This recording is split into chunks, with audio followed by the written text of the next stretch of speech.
entramos con el título. El título es Cuídate de una incredulidad y temor. Cuídate de incredulidad y temor. Dice nuestra hermana Araceli Ortega: oh, wow, es hermoso escuchar esos cantos de tan bella voz, nuestro pastor.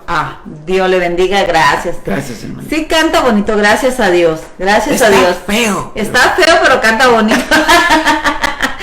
Yo nomás le doy el principio y ya le completa de volada. No me da chance de nada. No, es hermoso. Gracias. María Osorio dice: buenos días, bendiciones. Igualmente, hermanita, un abrazo grande para todos ustedes y esperamos que todos se encuentren bien. Amén. Dios les bendiga, hermanos. Dice el tema: cuídate de incredulidad y temor. ¿Has sentido que de pronto empiezas a retroceder en la fe, o que estás pasando por un problema y dudas para poder solucionarlo? ¿O dudas que vas a poder creer que Dios te va a ayudar y prefieres comenzar a buscar tu propia solución? Cuidado, mucho cuidado. Puede ser que ya la incredulidad y el temor entraron a tu vida. Eso es importante. Es lo que vamos a estar hablando hoy. Muchas de las veces no importa si es pastor, no importa si es miembro de congregación, eso no importa. Aún hasta los mismos profetas tuvieron dificultades en momentos. Vemos a Elías, entró en temor, y ese temor pues fue muy fuerte dentro de él. El temor fue muy potente dentro de él. Él había visto la gloria de Dios cuando descendió fuego y quemó el altar. Él sentía muy fuerte bajo ese poder de Dios que se estaba manifestando. Pero entró el temor y de pronto ya no parecía el Elías que había orado para que descendiera fuego. Parecía otra persona totalmente diferente. Allí podemos ver qué difícil es cuando tú permites que entre temor a tu vida o incredulidad. Es como si fuera ahorita lo vamos a ver ahí, pero es como si fuera una maquinaria que entra y empieza a desarmar todo lo que la fe había construido adentro de ti. Sí. Eso es peligroso. Y como le digo, no tiene que ver si uno es pastor. A unos pastores de pronto nos llegan golpes y situaciones difíciles que tratan de desarmar aquellas cosas que fueron construidas por fe dentro de nosotros. Hay muchas cosas que son construidas por fe dentro de nosotros. Una estructura de fe dentro de nosotros es poderosísima, pero precisamente el enemigo sabe que no le conviene eso, y lo que trata es de desarmarnos, quitar toda la construcción de fe dentro de nosotros, empezar a minar la base y el fundamento que produce la fe dentro de nosotros. Es lo que quiere hacer, que se quiebre el fundamento, que se quiebren los pilares, que se quiebre todo por dentro para desarmarnos y no tengamos en qué apoyarnos, como una casa que no tiene un fundamento y que se está tambaleando para un lado y para otro. En cualquier momento va a caer. Por eso es que nosotros tenemos que estar con mucho cuidado cuando vemos señales de incredulidad o temor dentro de nosotros. Puede ser el principio de nuestra destrucción espiritual. Amén. Vamos adelante. Hay dos cosas que pueden paralizar una vida a pesar de los muchos dones y cualidades que tengas, y estas son la incredulidad y el temor. Y cuando dejamos que gobiernen nuestros pensamientos, entonces podemos empezar a dudar de las promesas de Dios, dudar de su grandeza y poder, y lo peor, dudar de su infinito amor. Amén. Pensar de este modo hace que quitemos la divinidad del mismo Dios. Santo. Y si no es el Dios en quien podemos confiar, tampoco es el Dios a quien debemos orar. Adorar. Adorar. Pero orar también. Adorar. Pero orar también. Amén. Y si me permite, dice, pensar de este modo hace que quitemos la divinidad del mismo Dios. Amén. Eso es, a veces el creyente ni cuenta se da. Sí, a veces no se da ni cuenta cuando ya entró el temor y entró la duda y ya cree en un Dios que no es divino. En un Dios que ya no es omnisciente, omnipotente, omnipresente. ¿No se ha dado cuenta de eso, hermano? ¿No se ha dado cuenta que hay veces que pensamos que Dios no está donde nosotros estamos y podemos pecar? Dios no está ahí. ¿Qué hicimos? que las dudas socavaron tiempo atrás, no en ese instante, tiempo atrás le permitimos a la duda, le permitimos al temor, a la incredulidad en que empezara a trabajar y lo dejamos en libertad y siguió trabajando, nos empezó a desarmar. Y luego empezó a hacer que nosotros mismos no tuviéramos temor porque nuestra mente empezó a pensar, ya ese Dios no me ve aquí donde estoy. ¿Sí? No están los hermanos, no están los pastores, no está nadie, aquí nadie me ve, aquí voy a pecar. Eso comenzó antes, no comenzó en ese día. Precisamente comenzó con temores y comenzó con incredulidad.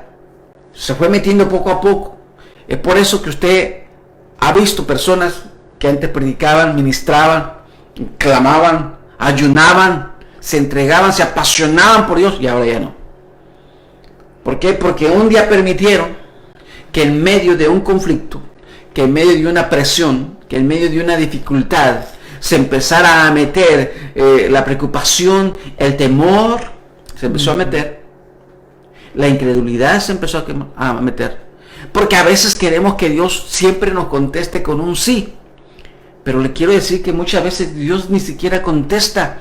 Se espera mucho tiempo, porque no es el tiempo de contestar. Y en ese tiempo que no contesta, nosotros pensamos que ya Dios ni le interesamos y empieza a socavar nuestra fe. Al punto que después de nosotros creemos en un Dios y uno dice, hey, ¿por qué no vas a la iglesia? No, yo sigo creyendo en Dios. Ya no cree en Dios. Ya cree en un Dios no divino, en un Dios que puede manipular. Porque el que cree en el Dios verdadero, cree en un Dios todopoderoso. Amén. Divinamente poderoso. Y no le quita ningún mérito a Dios y cree que Dios va a hacer algo poderoso y Dios es poderoso. Pero el que ya le quitó la divinidad se anda escondiendo, anda haciendo cosas malas, anda haciendo allá, ya no tiene temor de pecar, ya anda por todos lados. ¿Por qué? Porque no cree en ese Dios divino. No cree. Dice que cree, pero no cree. Porque el que cree, dice la Biblia Escritura, el que cree, cree hay, que Él es galardonador de los que le buscan. Es el que cree. Busca siempre agradar a Dios porque sabe que va a recibir recompensa de Dios. Porque sabe que va a recibir bendición de Dios. El que ya no cree en ese Dios divino, anda haciendo lo malo. No tiene temor de si Dios le va a castigar. No tiene ningún pendiente de nada. Anda como el mundo anda. Y ya no cree que Dios le pueda hacer algo. Vamos adelante. Amén. La incredulidad y el temor es como una maquinaria que comienza a desarmar nuestra fe alcanzada. Comienza pensando en que fueron casualidades las que nos sucedieron. Luego a dudar que verdaderamente Dios sea el que mueve al mundo. Al final, solo seguimos a Dios por razonamientos y con una fe intelectual o racional. Nos empezamos a volver fríos, insípidos en el gozo. Nos empieza a dar vergüenza manifestar nuestras expresiones de adoración. Poco a poco somos desarmados. Así es. Desarmado. Y cuando hablo de desarmado, hablo de las dos maneras. Desarmado de quitarnos las armas de Dios, las armas del Espíritu. Y también desarmados en cuestión de nuestra fortaleza. Ya se desarma, y nos quitan el armamento espiritual y nos quitan la estructura espiritual. Y estamos listos para ser derribados. ¿Se ha fijado, hermano, cómo aquellos enormes edificios que quieren demoler estratégicamente colocan todos los dinamita, todos los explosivos en todo el edificio? Y de una manera estratégica, ¡pum!, y se desploma. Así nosotros mismos, Dios a nuestra preciosa nieta, vaya hermosa, así nosotros mismos dejamos que fueran colocando dinamita dentro de nosotros, en aquellos soportes, aquellos fundamentos, aquellos pilares, fueron acomodando. El enemigo se metió, le dejamos que el temor se metiera, que la incredulidad se metiera, y empezaron a acomodar ellos adentro de nosotros dinamita, y un día, pum, vino a caer hasta abajo aquel que era pastor, aquel que era predicador, aquel que era ministro, aquel que era maestro, aquel que era evangelista, aquel que era el creyente de más gozo en la congregación, aquel que no lo podía derribar nada porque no le tenía temor a Satanás en nada, y de pronto lo vemos que ha cambiado completamente. ¿Por qué? Porque Dios ya no está ahí. No, su fe ya no está ahí. Amén. Su fe es la que ya no está ahí. Su fe es la que fue removida del lugar de ese corazón. Se quitó. Y la persona dice, no, yo sigo creyendo en Dios, pero ya no en ese Dios poderoso. Ya no en ese Dios divinamente poderoso. Ya no en el Todopoderoso. Ya cree en un Dios allá. Racionalmente sabe que la palabra lo convenció. Sabe que la Biblia dice la verdad.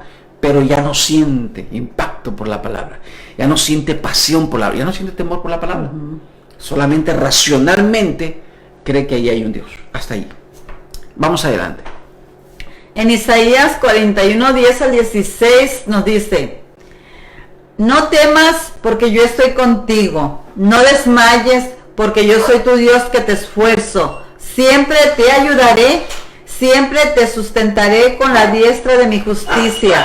He aquí que todos los que se enojan contra ti serán avergonzados y confundidos, serán como nada y perecerán los que contiendan contigo. Buscarás a los que tienen contienda contigo y no los hallarás. Serás como nada, serán como nada, y como cosa que no es aquellos que te hacen la guerra.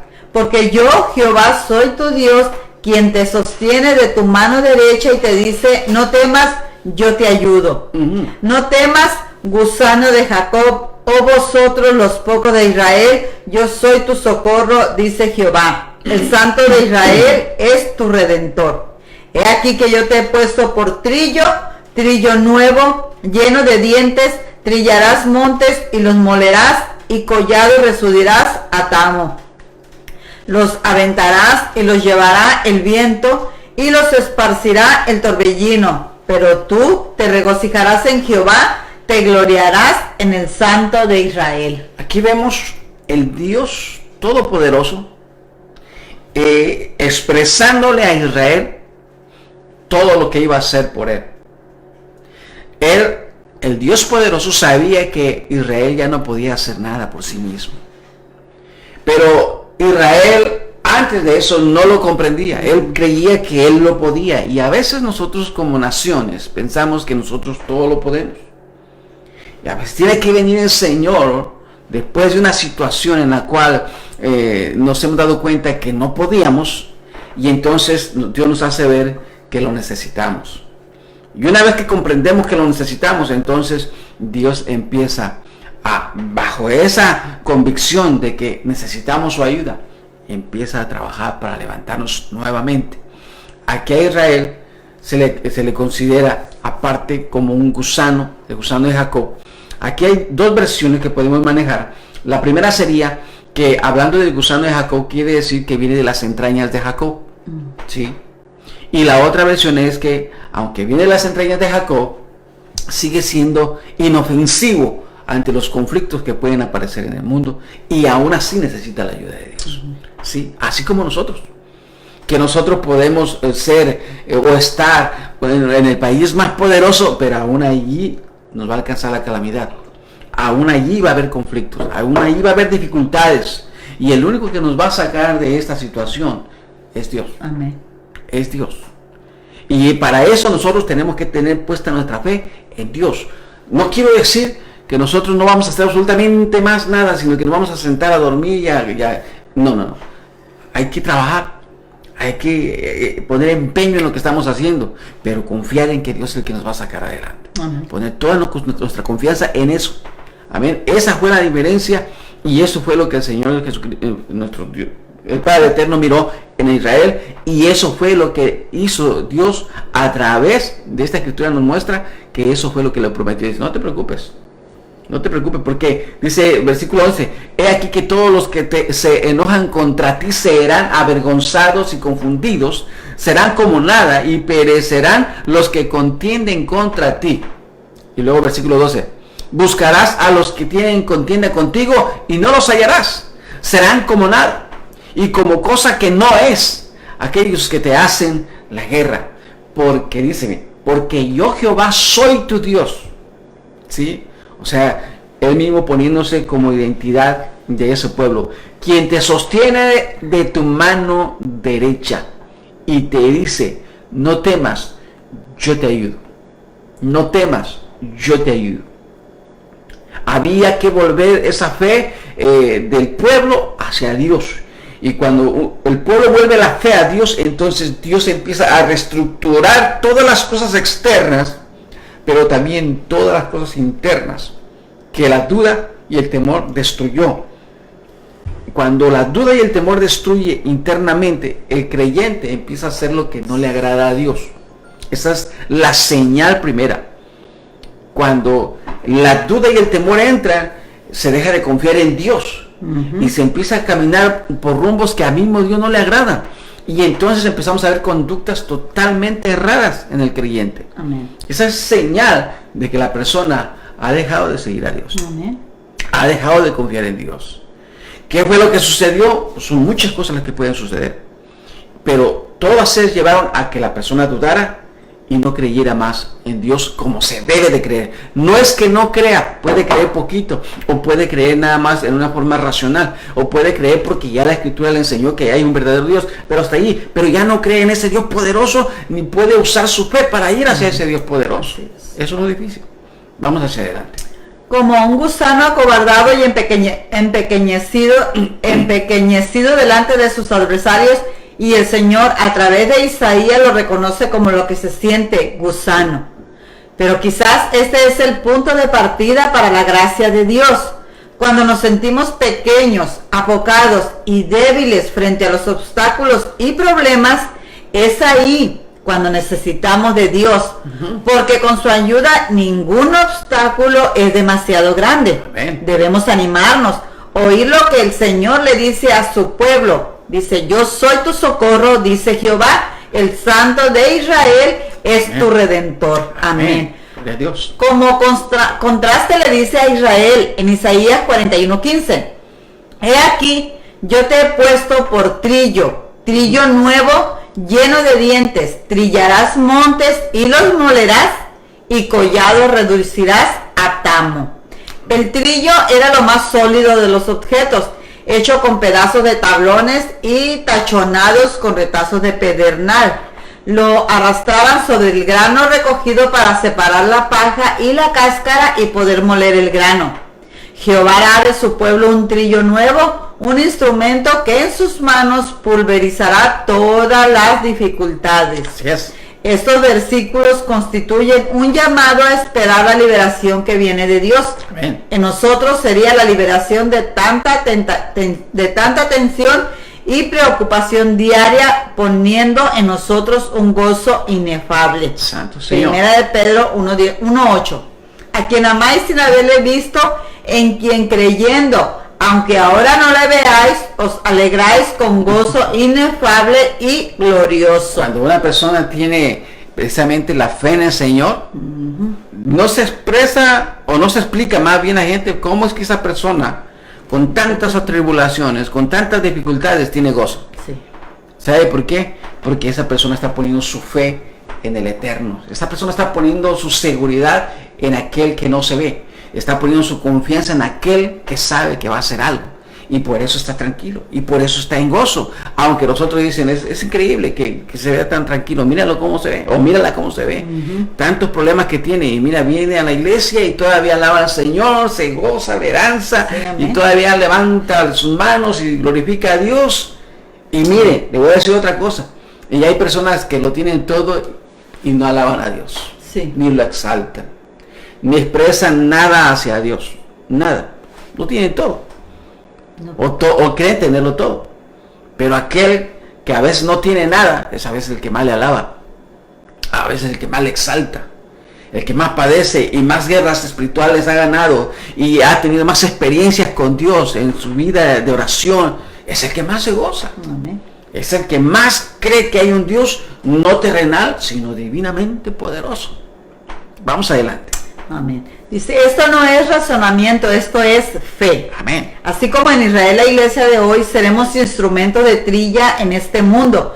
Para separar lo malo y lo que nos sirve de la verdad de Dios, seremos para separar lo malo y lo que no sirve de la verdad de Dios, seremos aptos para ser usados, nuevos y con punzones agudos. Cuando somos guiados por el Espíritu Santo, nos da la capacidad de separar o separarnos de la maldad, mantenernos firmes en medio de la complejidad de la vida. Y eso tiene cumplimiento en el triunfo del Evangelio de Cristo sobre las potestades de las tinieblas de este mundo, las cuales se sujetan a voluntad de las reprensiones de los creyentes. ¿Cómo sucede esto? Solamente por fe. Sí. Esta persona no tiene temor de los endemoniados, no tiene temor de los que expresan maldiciones contra la iglesia, contra el creyente. Dice, ¿cuál maldición? Y puede estar un brujo echando maldiciones. Maldiciones me refiero no a groserías, sino a maldecir la vida de las personas o de la iglesia o de los creyentes. Ahora se acerca Halloween y déjeme decirle que en esos tiempos hay un ataque contra la iglesia, pero el que tiene fe, hermano, el que tiene fe le repelen toda la malicia de lo que la gente hace en Halloween. Toda la malicia se va para un lado. ¿Por qué? Porque está confiando en su Dios. Tiene una confianza en su Dios que sabe bien que Él es su fuente de gozo, de alegría, de paz, de fortaleza y de poder. Por eso no tiene miedo. Pero el que tiene miedo es porque no tiene confianza en Dios. Amén. Vamos adelante. Somos personas con poder y autoridad sobre la tierra. Amén. Independientemente de lo que somos, Dios es el que nos empodera para que seamos capaces de hacer las cosas que Él nos pide. Así es. Solo Dios puede tomar al débil gusano y volverlo fuerte y fructífero. Amén. Dios nos ha equipado con su espíritu para tener victoria sobre el pecado y sobre cualquier obstáculo que se nos presente. Así es. La Biblia nos dice, ya lo leímos, pero la Biblia nos dice, no temas, gusano de Jacob, oh vosotros los pocos de Israel, yo soy tu socorro, dice Jehová, el Santo de Israel es tu Redentor. Amén. He aquí que yo te he puesto por trillo nuevo, lleno de dientes, trillarás montes y los molerás, y collados reducirás a tamo, los aventarás y los llevará el viento, y los esparcirá el torbellino, pero tú te regocijarás en Jehová, te gloriarás en el Santo de Israel. Porque Él es el que lo va a hacer. Amén. Pero el pueblo tiene su fe en Él, su confianza en Él. Vamos adelante. ¿Qué pues diremos a esto? Si Dios es por nosotros, ¿quién contra nosotros? Santo, sí. Amén. Romanos 8:31. 8:31. Los discípulos comprendieron que deberían de crecer en fe para lo que se les venía. Lucas 17:5. Dijeron los apóstoles al Señor, aumentanos la fe. Sabían que sin esa fe no iban a poder avanzar. Vamos adelante. Los conflictos harán que muchos se alejen de la fe. Lucas 18:8. Os digo que pronto les haré justicia, pero cuando venga el Hijo del Hombre, ¿hallará fe en la tierra? Así que hay que tener cuidado nosotros. Esta es una advertencia. Amén. Tú tienes que tener cuidado de la fe que tienes. La fe es la que te va a ayudar a salir adelante en cualquier situación. Pero si pierdes esa fe, dice esta parte de la escritura en Lucas 18:8, dice, os digo que pronto les hará justicia, pero cuando venga el Hijo del Hombre, hallará fe en la tierra. Eso es algo importante para nosotros. Estaremos allí estaremos entre los que tendrán fe, o estaremos entre los que ya no tienen fe. Hay que pensarlo, hay que planificarlo, hay que ponerlo en una agenda de emergencia, de importancia. Amén. Vamos adelante. Es la palabra de Dios la que produce fe en nosotros y la guía. Romanos 10:17. Así que la fe es por el oír y el oír por la palabra de Dios. Amén. Así que si nosotros dejamos de asistir a la iglesia o dejamos de escuchar un mensaje de Dios, empieza a debilitarse la fe. Porque empieza a perder alimento espiritual, pero sobre todo la dirección espiritual también. Porque cuando estás escuchando una predicación que te ubica, que te corrige, esa predicación te está haciendo bien para seguir hacia adelante en lo correcto de la fe. Vamos adelante. Amén. Romanos 14:23. Pero el que duda sobre lo que come es condenado porque no lo hace con fe. Y todo lo que no proviene de fe es pecado. Segunda de Corintios 5:7. Porque por fe andamos, no por vista. Amén. La fe nos hace obrar por amor. Gálatas 5:6, porque en Cristo Jesús ni la circuncisión vale algo, ni la incircuncisión, sino la fe que obra por el amor. Amén. Hechos 11:1. Hebreos. Hebreos 11:1. Es pues la fe, la certeza de lo que se espera, la convicción de lo que no se ve. Amén. Ayer lo dijimos, se necesita 99% de hacer y 1% de hablar. Sí. Amén. Ayer precisamente Sí. en un trabajo que estuvimos haciendo en la obra del Señor, hablábamos de esto con la persona que íbamos platicando y estábamos hablando de que necesitamos ser más hacedores que solamente habladores. Necesitamos poner acción en la obra. Checa tus días, checa tu agenda semanal y ve cuántas veces tuviste que abandonar tu hogar para ir a hacer la obra de Dios. No ir a la iglesia, eso no es ir a hacer la obra de Dios, eso es ir a recibir la palabra de Dios y a recibir y a estar en un tiempo de adoración. Hacer la obra de Dios es que tú apartaste un tiempo y dijiste, este tiempo es para hacer la obra de Dios. ¿Cuánto hace que no lo has hecho? ¿Sí? ¿Cuánto hace que no lo has hecho? Ahora, ¿por qué no lo has hecho? Si esa es la parte principal del Evangelio. 99% de hacer y 1% de hablar en el Evangelio. ¿Sí? Santiago 2:17. Así también la fe, si no tiene obras, es muerta en sí misma. ¿Cuánto por ciento está muerta tu fe? Se podría decir de otra manera, para averiguar qué porcentaje de esa fe la hablas o la escuchas y qué porcentaje de esa fe que hablas y escuchas la haces. Pero me refiero no solamente en la obra personal, en la acción personal, salir a hacer la obra de Dios. Bueno, Sí, sí. es importante. Vamos adelante. Vamos. Primera de Juan. Primera de Juan 5:4. Ahí vamos. Porque todo lo que es nacido de Dios vence al mundo. Y esta es la victoria que ha vencido al mundo, nuestra fe. Nuestra fe. Y es que si nosotros mismos razonamos un poquito, ponemos un poquito de atención a lo que esta escritura nos está diciendo, realmente no está pidiendo que solamente creamos y nos vayamos a dormir. Nos está pidiendo, cree y ponte en acción. Eso es lo que nos está tratando de decir.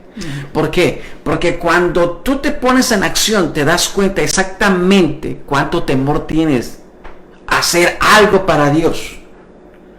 Tocar una puerta, hablarle a una persona de Dios, ir a visitar a una persona para orar por esa persona y que sabes que esa persona tal vez no te quiere recibir. ¿Cuánto temor tienes al hacer eso?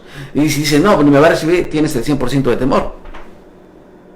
¿Sí? A veces uno se da cuenta, pero ya el temor ya te invadió. No, es que cómo yo voy a tocar una puerta, es que cómo yo voy a hablarle a esa persona. Veo que necesita de Dios, pero no le digo nada. ¿Por qué? Porque hay temor. ¿De qué te vaya a decir? ¿Qué te vaya a hacer?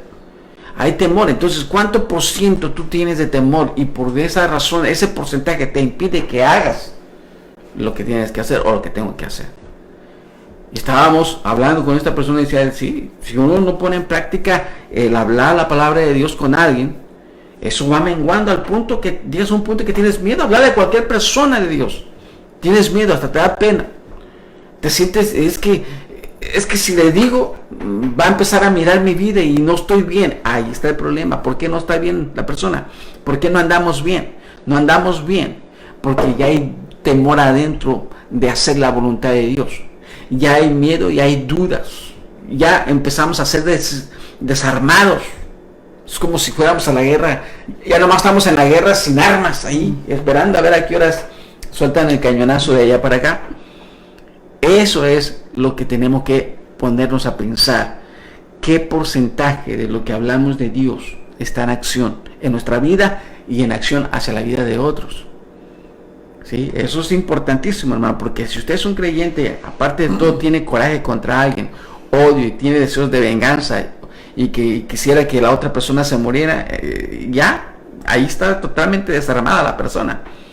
Ya de cristiano, ya nomás tiene el razonamiento de cristiano de que hay un Dios que existe, pero toda la acción ya se desmoronó, el edificio ya se cayó desde hace tiempo. Tiene que ponerse a pensar en eso, hermano, hermana. porque eso es lo que va a testificar delante de nosotros que usted está de pie todavía. O sea, si yo mismo no tengo la fe para buscar a Dios en oración, para creer su palabra, para dedicarle un tiempo de ayuno a Dios o un tiempo de oración a Dios, entonces yo estoy desarmado si no hago eso. No, que no necesitamos estar orando y ayunando, sí lo necesitamos. El que anda en acción lo necesita. Porque es la única manera de adquirir fuerza y unción para ir a la guerra espiritual, para estar en la contienda espiritual. No puedes ir a la guerra sin armas. ¿A qué vas sin armas? A garantizar que vas a ser derrotado. ¿Sí? Entonces, tenemos que poner atención en esto que nos está diciendo la palabra Santiago 2:17. Así también la fe, si no tiene obras, es muerta en sí misma. No, es una fe muerta. Si hay vida o hay fe viva en ti, entonces debe haber acción. Debe haber acción. No es que tengo esto, si usted supiera cuántas cosas tengo que hacer, eso no importa. Usted y yo tenemos que buscar el tiempo para que entre en acción nuestra fe. Amén. Amén. Vamos adelante. ¿Qué aprendemos de esta lección? Que no debo de permitir la incredulidad y el temor en mi vida. De lo contrario, pagaré las consecuencias cuando empiece a ser desarmado. Y que puedo terminar completamente mal. Que son como dos enemigos a los cuales les damos la bienvenida a nuestra vida y después acaban con mi fe por dentro. Sí, así es el temor. Así es el temor. Y así, aparte del temor y la incredulidad, así entran como si fuera algo inofensivo. Pero realmente empiezan a desarmar todo. Todo hasta que no dejan absolutamente nada correctamente en la estructura de nuestra fe. Vamos a hacer. ¿Qué podemos poner en práctica de acuerdo a esta lección? Debo acudir a buscar más fe, pedir a Dios más fe y leer su palabra, escuchar su palabra y ponerme manos a la obra del 99% de acción y 1% de hablar de la fe. De hablar de la fe. ¿Cómo podemos orar de acuerdo? Voy a repetir esto. Perdón. Y ponerme manos a la obra, 99% de acción y 1% de hablar de la fe. Así como tenemos que hacerlo. ¿Cómo podemos orar de acuerdo a esta lección? Amado Señor, gracias por estar conmigo. Gracias por ser el Dios de toda gloria y poder. Gracias porque me amas con amor inagotable. Tu Santo Espíritu me empodere para cumplir el propósito para el cual me creaste. Amén. Y entienda que soy ese trillo nuevo para derribar todo obstáculo que se levante en contra. Tú eres mi Dios fuerte y poderoso. ¿Quién como tú? En el nombre de Jesucristo. Amén. Amén. Este es el mensaje para hoy. Cuidado, hermanos. Cuidado, hermanitas, hermanitos preciosos, hermosos. Aquí échale ganas. Tenga cuidado. Cuando usted empiece a notar que usted mismo ya no quiere buscar a Dios, porque ya duda que Dios vaya a hacer algo, tenga cuidado. Porque eso ya es incredulidad y temor dentro de usted para buscar a Dios. Y puede ser que hace tiempo que ya incredulidad y temor ya viven dentro. Y ya se saludan en la mañana. Hola incredulidad, hola temor. Y no te das cuenta que ya te están desarmando. Y vas a terminar sin una fe, auténtica fe en el Señor Todopoderoso.